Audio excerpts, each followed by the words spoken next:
Hello everyone. If your mouse isn't working in GTA Vice City, you are not alone. Here is a simple troubleshooting guide to get it back up and running.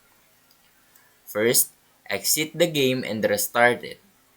Sometimes, restarting GTA Vice City resets the mouse controls and fixes temporary bugs. Launch the game again and test your mouse in the game's main menu. Now right-click the GTA Vice City icon on your desktop. Go to Properties and click the Compatibility tab. Check Run this program in compatibility mode.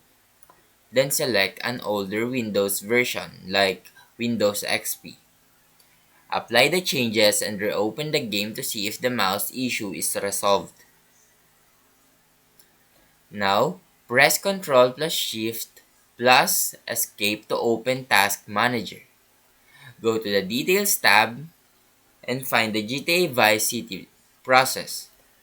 Right-click on it, select Set Priority, and change it to High.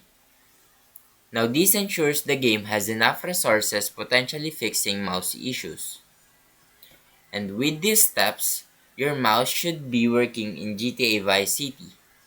Now if you found this video helpful, please leave a like and subscribe.